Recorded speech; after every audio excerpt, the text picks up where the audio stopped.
What's up, guys and gals? Welcome back to the Nerd Castle for the next episode of our Q&A. I have no idea what number we're on. We're probably like 7, maybe. This might be lucky 7s. It might be lucky 6. I don't know. Nobody ever talks about 6 as being a lucky number. That sucks. 1 is the loneliest. 2's company. Also, 3's company. Come and knock on our door. I used to watch that show. Fun factoid. I used to wake up at like, I've never been a big sleeper. Even when I was a little kid, I used to wake up at like 3 in the morning and I couldn't fall back asleep again. And so I would watch Three's Company reruns because they had them on TV from like 4 in the morning until like 7 in the morning. And I would just watch Three's Company. Like, I have an encyclopedic knowledge of Three's Company that I didn't even want. It was the only thing on TV because my TV only had like 5 channels. Like, seriously, it had metal buttons on the front that were like made out of steel that actually like compressed inside on like this weird switchy thing. And it just had 5 buttons. That was it. You could open up the panel though, and you could take the little radio receiver or whatever the hell it is inside of the television receiver, and you could like move these little dials and it would change the number that each button was tuned to. And so sometimes you could get lucky, and for whatever reason Cartoon Network would come through or something like that, even though you didn't have cable. Like, you would just catch it through the ether. It was pretty sweet. I have no idea how it worked, but I watched a lot of Three's Company.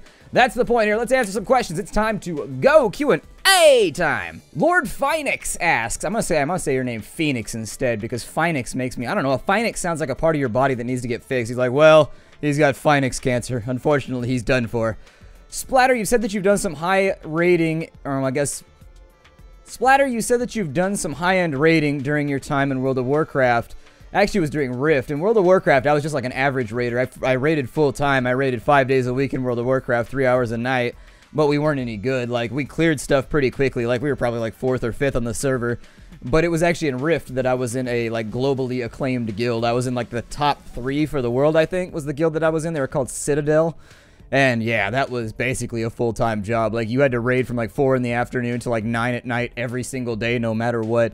And we had little strategy meetings and things like that because we were always racing the Koreans and stuff like that. It was crazy. It was wild. It was basically a job that you didn't get paid for. It was kind of whack. What would you say was the best experience that you took away from playing at that level when you left it?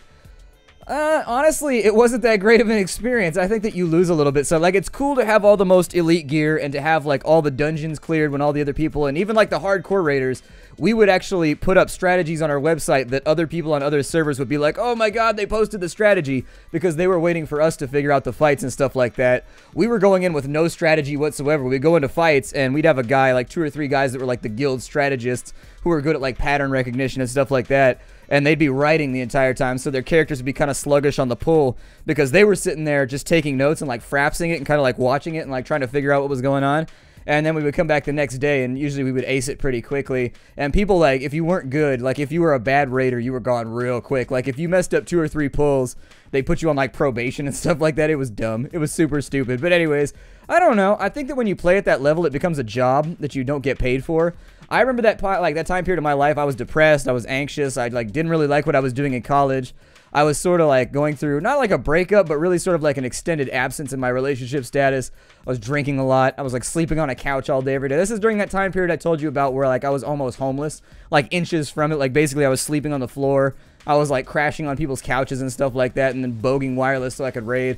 Stuff like that. It was ridiculous. It was actually, I mean, the best, there's no best experience there. I think what it taught me is to be an adult, though. At a certain point, you got to pack it in and, like, grow up and go do something else with your life, because you got to realize the stuff that's, like, pointless and fluff. I mean, it was kind of cool. I don't want to detract from anybody that does that, but I definitely couldn't have a job while I was doing that, and I definitely couldn't do anything. I was barely passing college while I was doing it. And so, I don't know. The second question there is, do you find it applying to your YouTube gaming to date? No, not really. I mean, when you're playing at that level, everything becomes such a weird, greased machine. It's hard to take life lessons away from it because you're so constantly like worried about messing up and getting kicked out because the guild is, I guess, I mean, it's like one of those guilds where people are like, they're sort of a big deal, but it's playing video games like 80 hours a week trying to get like a big digital dragon down before everybody else does, like before the Koreans do or before somebody in China knocks it out. And I don't know. It was alright. I mean, I made a lot of friends there, but ultimately I ended up falling off. I think I raided like that for a couple of months and I just burned out. And actually that was what started my very, very real sort of embargo on MMOs. I just stopped playing after that because like, I just can't do it anymore. It's too much. John Atanasov asks, what headphones do you use? I have the Razer Carcharias. I don't know if that's how it's pronounced. There are these ones right here. It's one of the older models. I've had these for probably 6 years now. These are one of the first runs. They got the little fluffy earmuffs and everything. And I actually very, very, very much like this model. Not the newer ones. I've tried the newer ones, and I don't know, the sound is different. They're always constantly messing with the earpieces and headphones, and it bothers me. And so I like these ones very much. The mix is perfect through these headphones. Like I can mix in Pro Tools. I can actually do audio work with these headphones because they accentuate the lows, the mids, and the highs very, very well. And I like that about them. I don't know if I got a special pair or if just the older ones were made better, but I very much like these headphones. The other ones that I have a set of Bose headphones right here, but I've been very disappointed with these. Last couple years, I think Bose got bought out by somebody, and their sound quality has really, really dropped over the last 5 or 6 years. I think those will probably be the last pair of Bose headphones I ever own. I used to be kind of a snob about that kind of stuff. Snob. But I used to love Bose stuff back when they were a smaller company and back when they made better products. But nowadays, it seems like their headphones are designed to like make the mids sound really beefy, and they have no bass, and the treble is kind of muddy, especially on these. Like the upper mids feels very muddy, and you can't really distinguish the various. I don't know. I'm not an audiophile, but I am kind of an audio elitist. Like when I find a pair of headphones that I love, I hold on to them for as long as possible. And the pair that I had before these were like an older pair of Bose ones. They were like 10 years old, and they were absolutely fantastic. And I remember the day I bought these, they were expensive. Like, I expected them to be really, really awesome, and they sounded good in store because in store they pick a song that perfectly matches. The mix is perfect for the headphones because they want to sell you the headphones. And I got them home, and I put them on, and I took them off, and I put on my old ones because the earmuff was falling off, and that's why I bought the new ones. And then I took them off and put them back again, and I was like, oh, man, and I just felt bummed out. But I still use them for, like, random stuff. The next, I've been looking forward to, I don't know. There's a lot of newcomers in audio, and I really haven't had a chance to filter through them all, but I'll talk about my new headphones when I get them. I don't really have the money right now, so I've been trying to stay away from it, but I use these more than anything else. I'm amazed that these haven't broken yet. The microphone's a little bit sketchy, though. The microphone doesn't work anymore, but they're like 10 years old, so, you know, what do you expect? But the headphones still they sound fantastic. Gage Bailey asks, I see a Marvel poster in the background. Who is your favorite character from Marvel? Deadpool. 100% Deadpool. I very much like Deadpool. That's actually the only comic that I really collect. I collect graphic novels of Batman. I have a number of trades for Thor, which I guess would be my second favorite. But Deadpool is the only one that I actively go out and buy like stacks of comics for. Every 6 months or so, I'll go buy like a big stack of Deadpool. Just like binge out for a while. And then after that, I'll go through up and down periods with like comic reading and things like that. So I don't know. The next question is actually sort of along those same lines, which is why I backed him up like this. Average Joey is going to piggyback on that, and he says, do you read any webcomics or comic books that you would recommend to your viewers? Yeah, actually I do. Webcomics, I've read The Noob now for like 10 years. I love The Noob. It's just thenoobcomic.com, I think is just go to Google and put in The Noob Comic, and it'll come up, and it's like an MMO comic about this guy.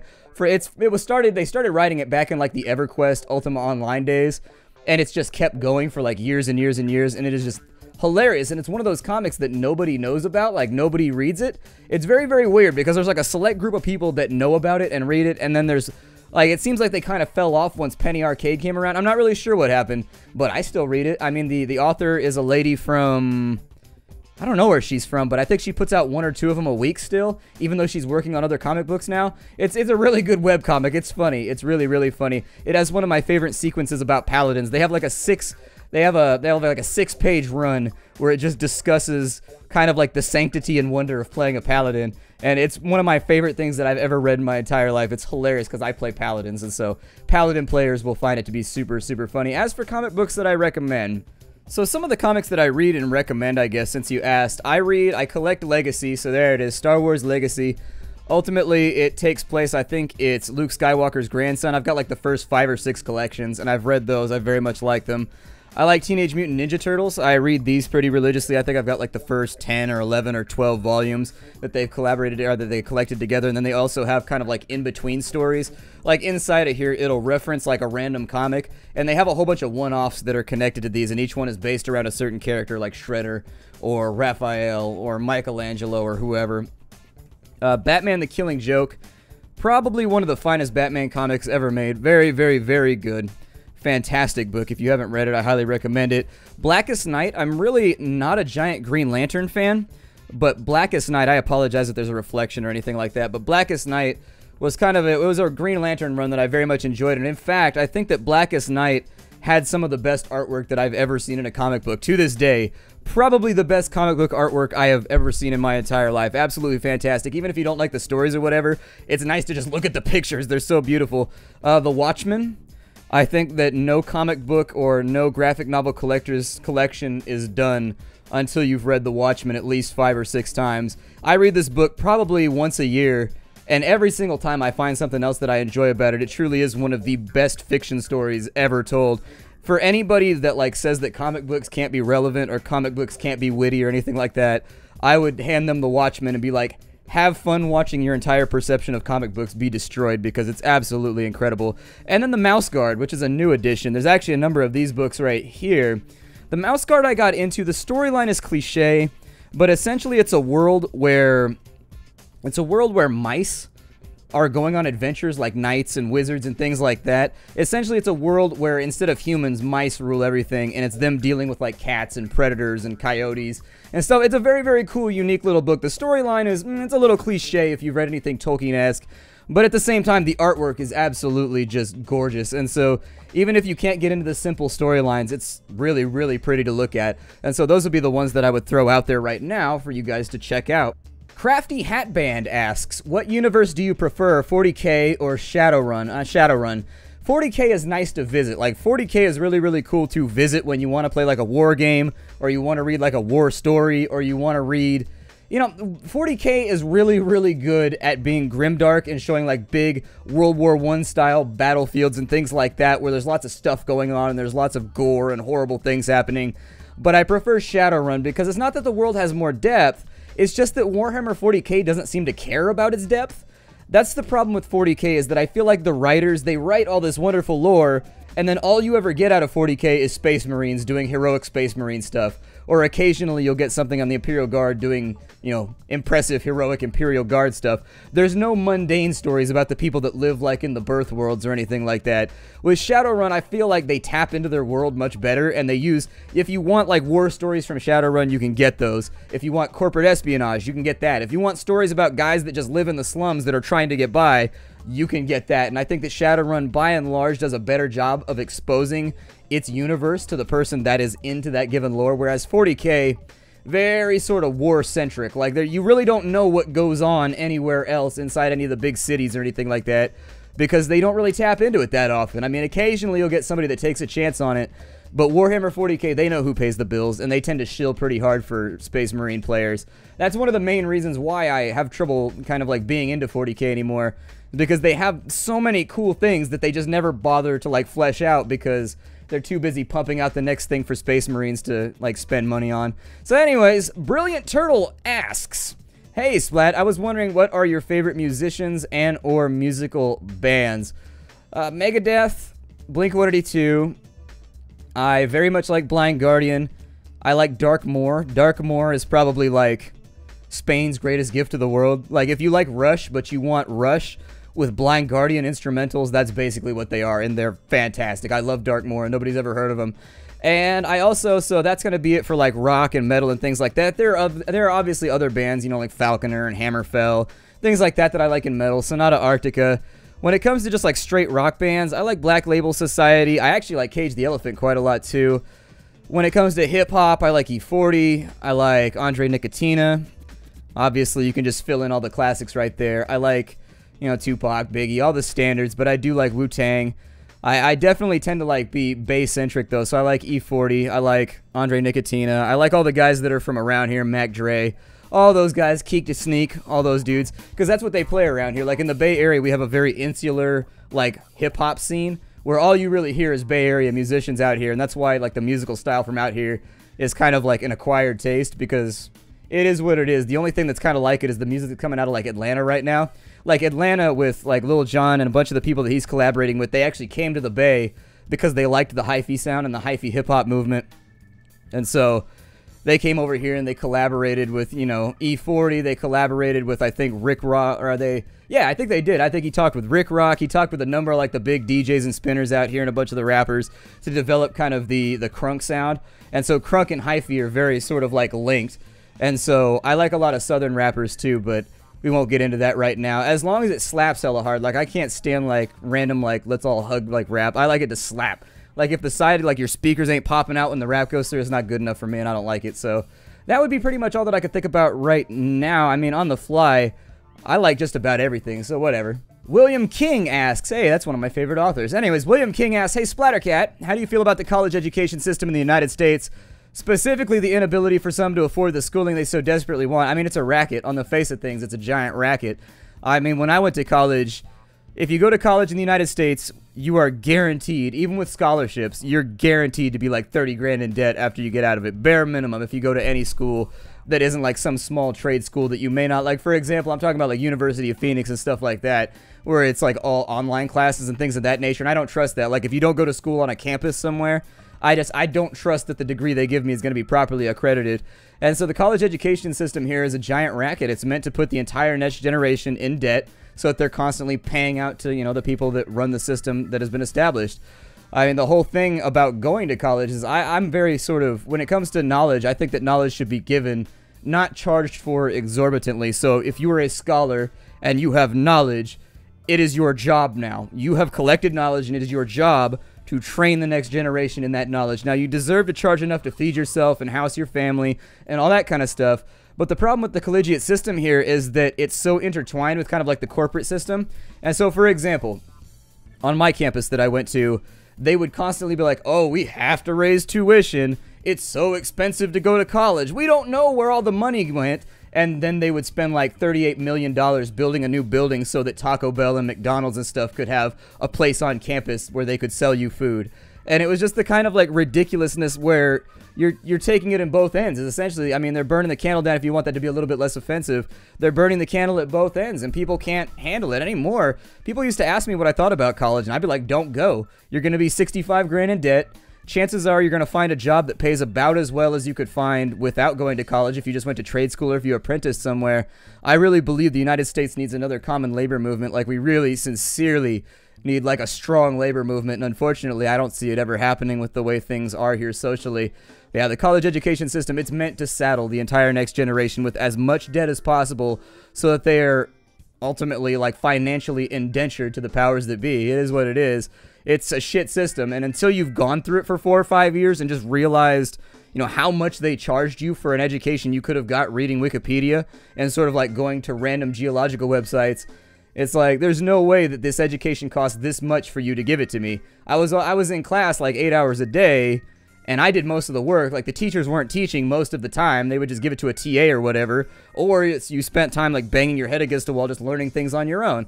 And so, I don't know. The collegiate system is a mess, and I don't know how it's ever going to get fixed. I mean, there needs to be... I don't know how you fix this. It's so far gone at this point that it's really... But what do you expect, you know? What do you expect in a system that's always been based on money? So, that's what I feel about it. I know there's going to be people that like disagree, but... I believe that knowledge should be freely given. You deserve to earn money off the knowledge that you have acquired, enough to support yourself, but it's also your responsibility to not extort the younger generation while giving them that knowledge. Like, what's going to happen when you retire as a senior genealogist and you're done, and then you go off and die and your knowledge is just lost, all that stuff you accumulated? And I really feel like it's part of your duty as a scientifically or trade-skilled person to make sure that the next generation has been taught that skill so that it doesn't die out. And unfortunately, I don't know, it's something about the way that I view the world and the way that knowledge should be spread around does not mesh with the way the collegiate system works here. Now, if you go to college for free, if you're in like a socialized country where you just get to like go, if you have the time and the grades, you should absolutely do that. Like, enrich yourself, learn as much as you can, allow your country to provide for you, and things like go get your knowledge, essentially, if they're going to freely provide it. But in the United States, take a good hard look at how you're going to pay off those bills when you get out of college, because my student loans right now, they are more than my rent.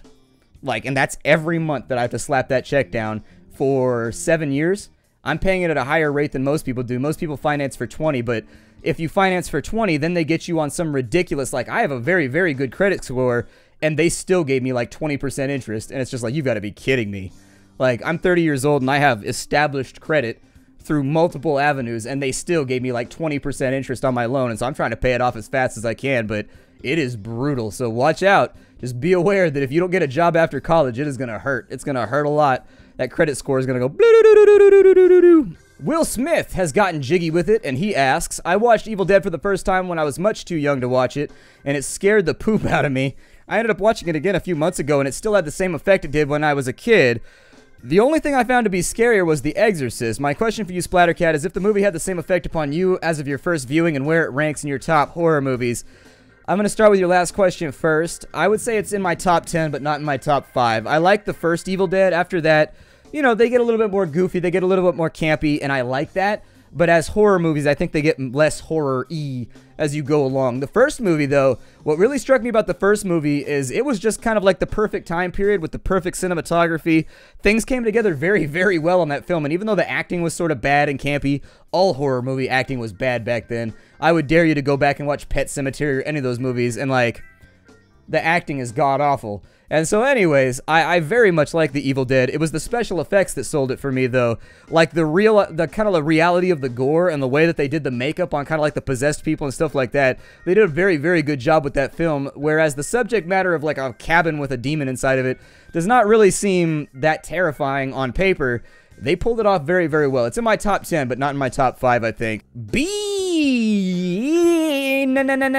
Asks, hey, yo, what are some of your favorite movies? That's a tough one. I actually had to sit down. This is one of the few ones that I had to prepare for because I was like, man, I worked at a video store for a long-ass time, and I've seen so many movies that my brain is just like a mismatch of just like, or a mishmash of just like random movie concepts. Like, it bleeds together. Like, I'll be describing a movie and I'll be like, was it that movie or was it that movie? Because I've just watched too many now and all the common themes just run together anymore. But I would say that I very much like, I agree that I think The Godfather is probably one of the best films ever made. It's just a fantastic film. I like Bronson. I like that one very, very much. Bronson is a very good film. Full Metal Jacket, anything by Kubrick, really. I mean, if it's by Kubrick, it's usually pretty solid. Crash, I liked very much, which was a surprise movie for me. I thought that was going to be all hype and kind of people building it up, and Crash turned out to be alright. The Wedding Singer, for something a little bit lighter and funnier, I think that The Wedding Singer was probably Adam Sandler's best work he ever did. It's just a really, really good film all around.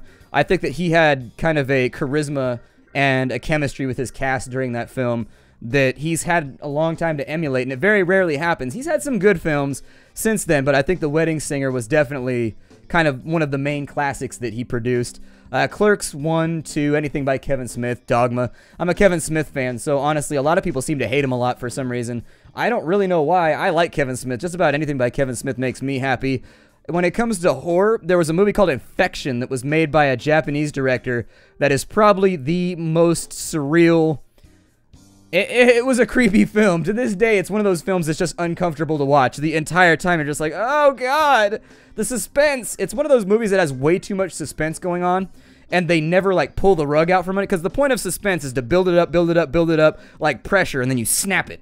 It gets to a critical point, you snap, and that's when you get the big scare out of people that they remember forever. And Infection does this unique thing where the suspense gets worse and worse and worse and worse, but they never quite just pull the trigger on it.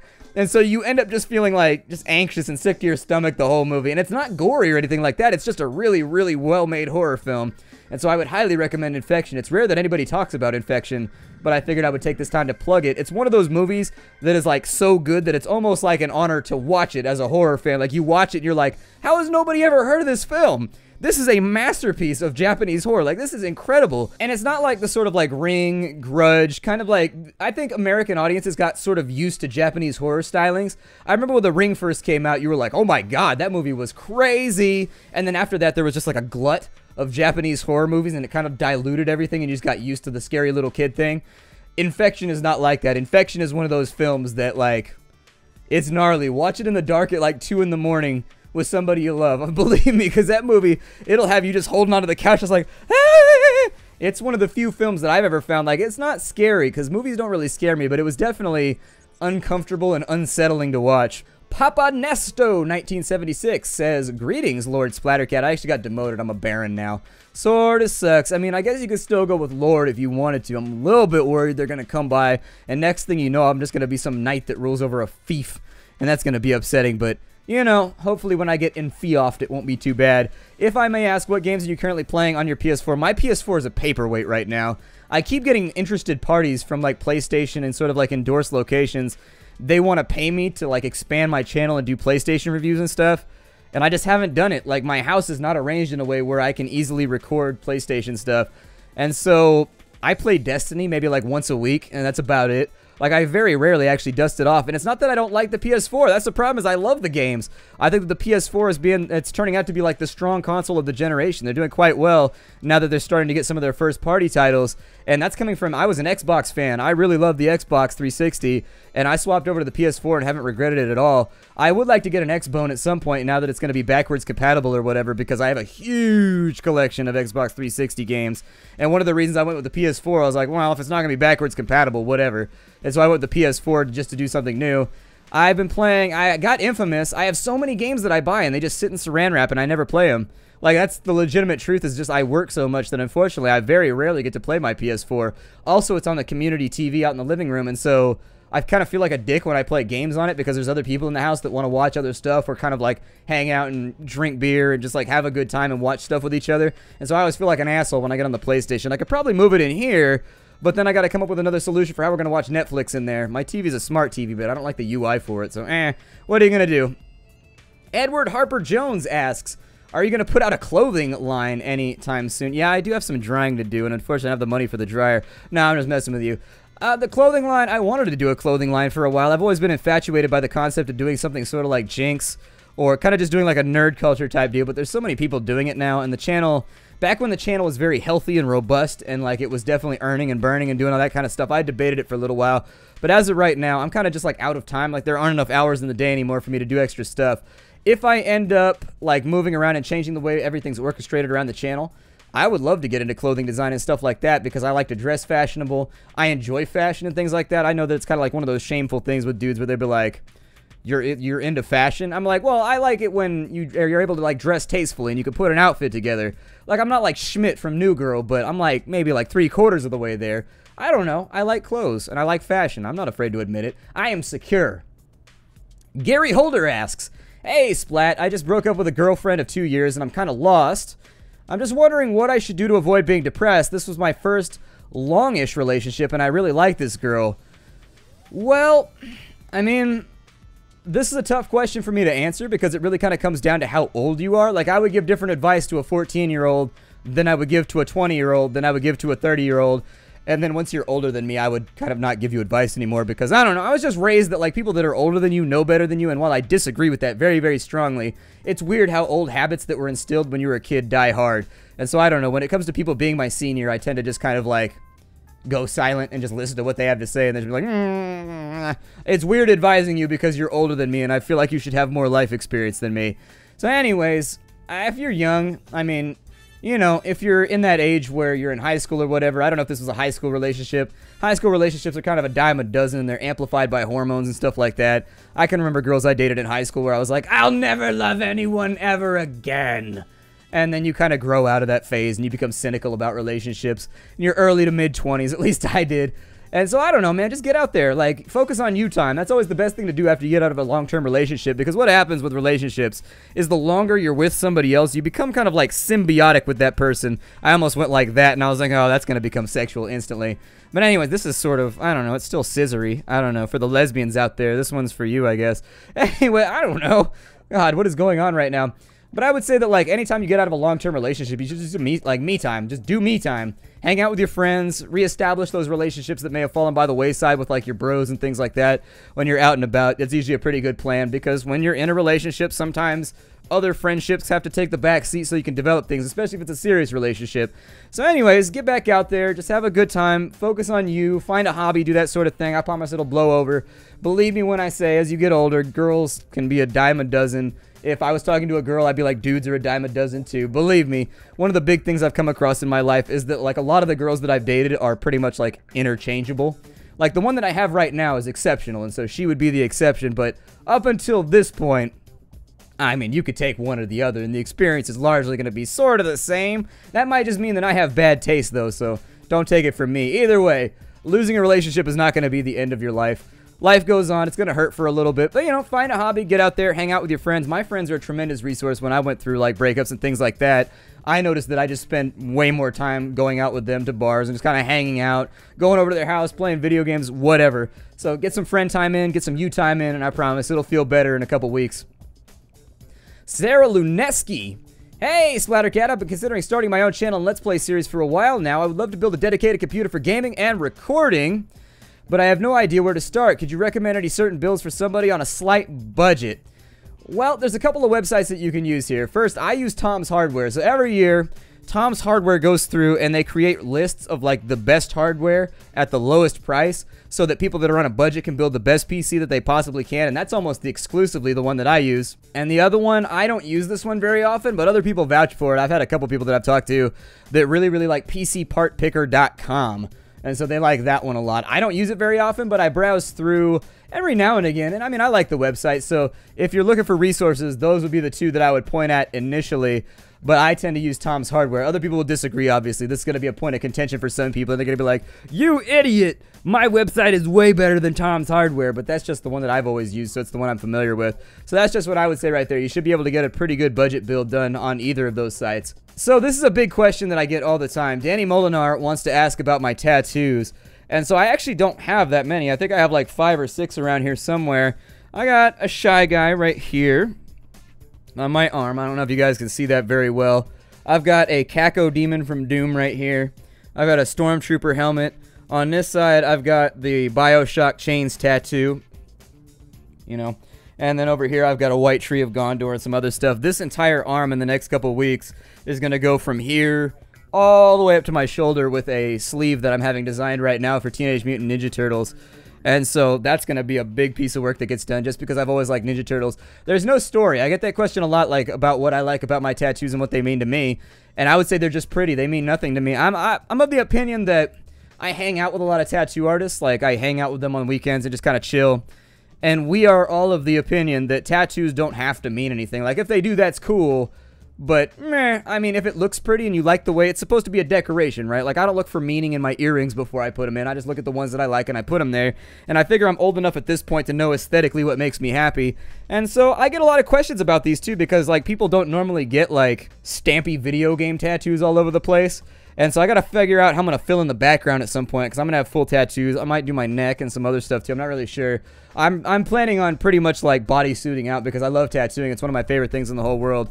I enjoy it very, very much. But yeah, there's no story. I just like pretty stuff, and I like things that are ornamentation of things that I've enjoyed over the course of my life and things that, you know, they don't really have meaning, but they've been a part of my life the entire time, and so I just like ornamenting myself with them to show people what I'm all about. And so there it is. I will see you all later. This is going to be our, I don't know, 6th or 7th Q&A series once again. It is my favorite thing to do each week. I love hanging out with you guys and chilling for a little bit. It's like 106 degrees, so I'm going to get out of this room. I'm going to go sit in some air conditioning for a little while. Leave me your questions down below for next week. Believe me, if I didn't get yours, I can only do like 10 or 15 at a time, so I get hundreds and hundreds of questions. It's very difficult to get them in batches of 10 to 15. Copy and paste it if I didn't get it last time. If you want to support the channel, a lot of people, I always talk about the Patreon in these videos because this is the only place that I plug it. Look down below, there's a Patreon link. You can actually donate monthly to keep the channel up and running. There's some pretty cool rewards right there. This week, you made it to the $200 tier, which means that people are collectively donating $200 a month towards my survival and my continued, I guess, antifada against growing up. And so anyways, you get pictures of my cats in costumes now on the 1st of every month. So there it is. You earned it. Enjoy. I will see you all later. My name is Splattercat. This is Q&A. I'll see y'all next time. Hi, do everybody.